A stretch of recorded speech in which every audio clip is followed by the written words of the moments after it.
Hello প্রিয় শিক্ষার্থীবৃন্দ, কেমন আছো তোমরা সবাই? আশা করি ভালো আছো। তোমাদেরকে স্বাগত জানাচ্ছি তোমাদের প্রিয় চ্যানেলের আরেকটি ভিডিওতে।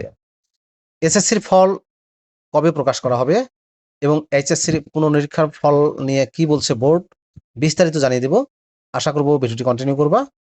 আর এরকম লেটেস্ট শিক্ষামূলক তথ্যগুলো পেতে হলে চ্যানেলটি সাবস্ক্রাইব করে দিবা। বাংলাদেশের জনপ্রিয় অনলাইন শিক্ষা বিষয়ক পত্রিকা দ্য ডেইলি ক্যাম্পাস একটা নিউজ প্রকাশ করেছে এসএসসির ফলাফল নিয়ে এবং এইচএসসির পুনঃপরীক্ষার ফল নিয়ে। শিরোনাম করেছে এসএসসির ফল চলতি মাসের শেষে, এইচএসসির পরীক্ষা নিয়ে কি বলছে বোর্ড। চলো জেনে আসি বিস্তারিত। চলতি বছরের এসএসসি ও সমমানের পরীক্ষার ফল 20শে জুলাই প্রকাশের কথা থাকলেও তা হচ্ছে না। প্রশাসনিক ব্যস্ততা ও এইচএসসি পরীক্ষাকে ঘিরে নানা জটিলতার কারণে ফল প্রকাশে কয়েকদিন দেরি হচ্ছে। তবে চলতি জুলাই মাসের শেষের দিকে ফল প্রকাশের প্রস্তুতি নিচ্ছে শিক্ষা বোর্ডগুলো। এছাড়াও এইচএসসি 3 বিষয়ের পুনঃপরীক্ষা নিয়ে সিদ্ধান্ত আগামী সপ্তাহে নেবে আন্তঃশিক্ষা বোর্ড।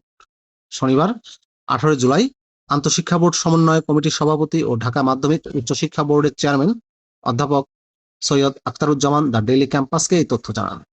তিনি বলেন, 20শে জুলাই ফল প্রকাশ সম্ভব হচ্ছে না। এইচএসসি নিয়ে নানা জটিলতার কারণে আমরা ফলাফল প্রস্তুত করতে পারিনি। আমরা মাসের শেষ দিকে ফলাফল প্রকাশের জন্য প্রস্তুতি নিচ্ছি। অধ্যাপক সৈয়দ আখতারুজ্জামান বলেন, 20শে জুলাইয়ের মধ্যে সব প্রস্তুতি শেষ করার নির্দেশনা ছিল, কিন্তু পরিস্থিতি অনুকূল না থাকায় তা সম্ভব হয়নি। তবে ফল প্রকাশের কাজ এগিয়ে চলছে, চলতি মাসে ফল প্রকাশ করা হবে। এর আগে শিক্ষামন্ত্রী আ.ন.ম এহসানুল হক মিলন একাধিকবার 20শে জুলাইয়ের মধ্যে এসএসসি ও সমমানের পরীক্ষার ফল প্রকাশের কথা জানিয়েছিলেন। সম্প্রতি বিভিন্ন অনুষ্ঠানে তিনি এ তথ্য জানান। ফল প্রকাশের প্রস্তুতি শেষ করতে আন্তঃশিক্ষা বোর্ড সমন্বয় কমিটিকেও নির্দেশনাও দেয় শিক্ষা মন্ত্রণালয়। সে অনুযায়ী কাজ চলছিল, তবে নির্ধারিত সময়ে ফল প্রকাশ হচ্ছে না। আন্তঃশিক্ষা বোর্ড সমন্বয় কমিটির কয়েকজন ঊর্ধ্বতন কর্মকর্তা নাম না প্রকাশ করার শর্তে বলেন, 20শে জুলাইকে লক্ষ্য করেই এসএসসি ও সমমানের ফল প্রস্তুতির কাজ চলছিল, কিন্তু বর্তমানে পরিস্থিতিতে বিভিন্ন জরুরি প্রশাসনিক কাজে ব্যস্ত থাকায় কাজ পুরোপুরি শেষ করা সম্ভব হয়নি। এই কারণে ফল প্রকাশে কয়েকদিন দেরি হতে পারে।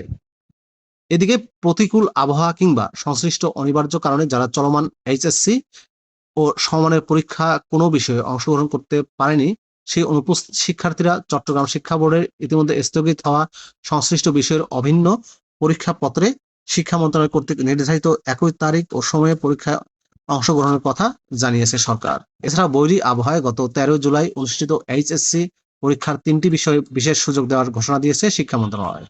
তবে এসব পুনঃপরীক্ষার কারা অংশ নিতে পারবেন, কিভাবে আবেদন করতে হবে এবং পরীক্ষায় কিভাবে নেওয়া হবে, এসব বিষয়ে এখনো চূড়ান্ত সিদ্ধান্ত হয়নি।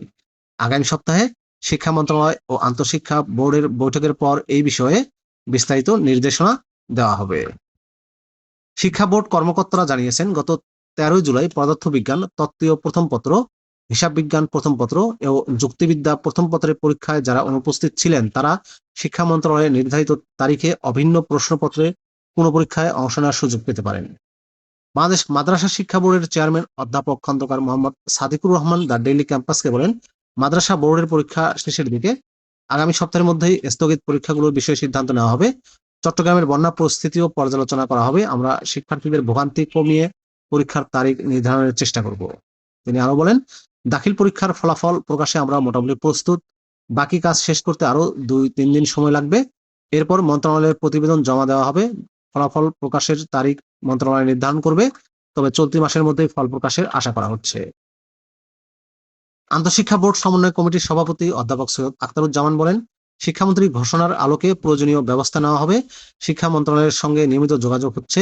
বৈঠকের পর পরীক্ষার্থীদের জন্য বিস্তারিত নির্দেশনা দেওয়া হবে। তিনি জানান, চট্টগ্রাম শিক্ষা বোর্ডের সঙ্গে অভিন্ন প্রশ্নপত্রে পুনঃপরীক্ষার আয়োজন করা হলে আগ্রহী পরীক্ষার্থীদের অংশগ্রহণের সুযোগ দেওয়া হতে পারে, তবে এ বিষয়ে এখনো চূড়ান্ত সিদ্ধান্ত হয়নি। প্রিয় শিক্ষার্থীবৃন্দ, এই ছিল এসএসসির ফলাফল নিয়ে সর্বশেষ আপডেট তথ্য এবং এইচএসসির পুনঃপরীক্ষার বিষয়ে বোর্ডগুলো কি বলছে সেটা নিয়ে তথ্যগুলো তোমাদেরকে জানিয়ে দিলাম। ভিডিওটি কেমন লাগলো অবশ্যই কমেন্ট করে জানিয়ে দিবা। ভালো থাকবা সবাই। আল্লাহ হাফেজ।